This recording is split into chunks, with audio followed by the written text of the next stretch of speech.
আসসালামু আলাইকুম, কেমন আছেন? আশা করি অনেক ভালো আছেন। আজ আপনাদের সাথে শেয়ার করতে চলে এসেছি শীতের সবচেয়ে মজার যেই পার্টিটা আমরা উপভোগ করি, বারবিকিউ পার্টি। সেই বারবিকিউর রেসিপি নিয়ে আশা করি আপনাদের কাছে ভালো লাগবে। ভালো লাগলে একটি লাইক দিয়ে ফ্রেন্ড এবং ফ্যামিলির সঙ্গে শেয়ার করে ইউটিউব চ্যানেল থেকে দেখলে অবশ্যই সাবস্ক্রাইব করবেন। আর যদি ফেসবুক থেকে দেখে থাকেন তাহলে ফলো দিয়ে আমার পাশে থাকবেন। চলুন তবে দেখে নেওয়া যাক। প্রথমে এখানে আমি মুরগিটাকে ভালো করে পরিষ্কার করে কেটে ধুয়ে নিয়েছি। এখন আবার একটু ভিনেগার দিয়ে খুব ভালো করে আমি ধুয়ে নিচ্ছি। এতে করে মুরগিটা থেকে যে এক্সট্রা গন্ধটা থাকে সেই গন্ধটা আর থাকবে না। তো যাই হোক, আমি এখানে নিয়েছিলাম 2 কেজির একটু বেশি ওজনের মুরগি। আর মুরগির মাংসটা অবশ্যই হাড় অবধি চিড়ে চিড়ে নিতে হবে। মশলাটা যেন যখন মাখাবো মাংসের একদম ভিতরে পৌঁছে যায়, মাংসটা কোথাও যেন ছিললে পারে একটু সাদা ভাব না দেখা যায়। খুবই টেস্টি হয় এভাবে বেশি করে চিড়ে নিলে। নিয়ে নিয়েছি একটা তান্দুরি মশলা প্যাকেট, আর লাগছে বারবিকিউ সস, সরিষার তেল, রসুন পেস্ট নিয়ে নিয়েছি 3 টেবিল চামচ, শুকনো মরিচের গুঁড়া এখানে নিয়েছি 2 টেবিল চামচ, এখানে গরম মশলা গুঁড়া নিয়েছি 1 টেবিল চামচ, হলুদের গুঁড়া 1.5 টেবিল চামচ, ধনিয়া গুঁড়া 1.5 টেবিল চামচ, এখানে টেলে নেওয়া জিরাটা গুঁড়া করে নিয়েছি 1 টেবিল চামচ, কালো গোলমরিচের গুঁড়া 2 টেবিল চামচ, এখানে মাঝারি সাইজের 2টা লেবু কেটে নিয়েছি। আর লাগছে এখানে টক দই 1 কাপ, এখানে আদা পেস্ট 2 টেবিল চামচ নিয়েছি, আর নুনটা স্বাদ মতন। এবারে মাংসটাকে ম্যারিনেট করে নিব, তার জন্য আমি মশলাটাকে রেডি করে নিচ্ছি।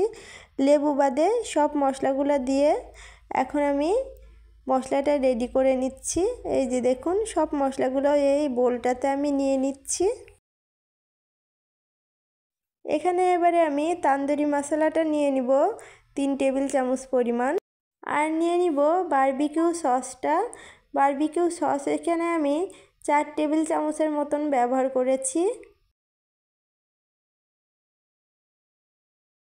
আর নিয়ে নিব এখানে সরিষার তেলটা। সরিষার তেলটাও এ পর্যায়ে আমি দিয়ে দিব 3 টেবিল চামচের মতো। এবারে তেলটা দিয়েও খুব ভালোভাবে মাখিয়ে সাইড করে রেখে দিচ্ছি। এবারে বারবিকিউর জন্য যে চিকেনটা রেখেছিলাম এই চিকেনটার উপরে আমি লেবুগুলো খুব ভালোভাবে চিপে রসটা দিয়ে দিচ্ছি।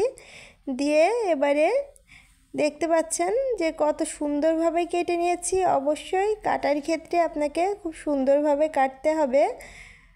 একদম হাড় পর্যন্ত না কাটলে কিন্তু এটার ভিতরে মশলা প্রবেশ করবে না, আর খেতেও টেস্টি হবে না।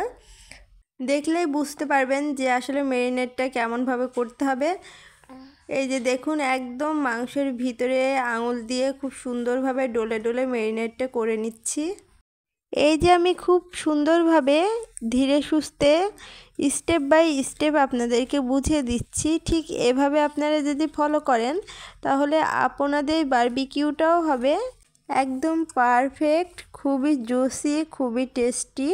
তো যাই হোক, এখন ম্যারিনেট করা শেষ হয়ে গেছে। আমি একটা এয়ারটাইট বক্সে করে ফ্রিজের নর্মাল চেম্বারে এটা আমি রেখে দিয়েছিলাম একদিন পরে এখন আমরা এটা তৈরি করে নিব। তার জন্যে কিছু কয়লা সাজিয়ে নিয়ে আমি চুলাটা রেডি করে নিয়েছি, বারবিকিউর যে চুলাটা।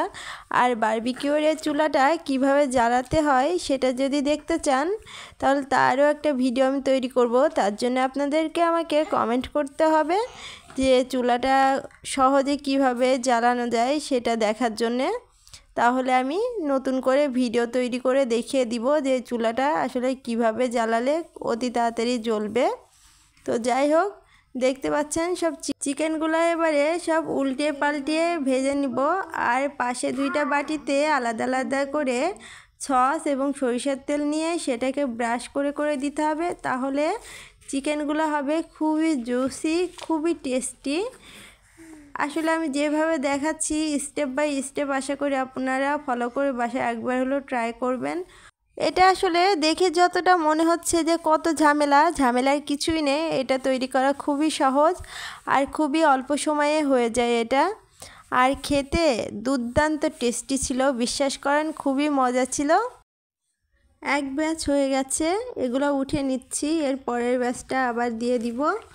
তো যাই হোক, অনেকগুলাই তৈরি করেছিলাম, তবে ছবি ওঠানোর সময় পাইনি।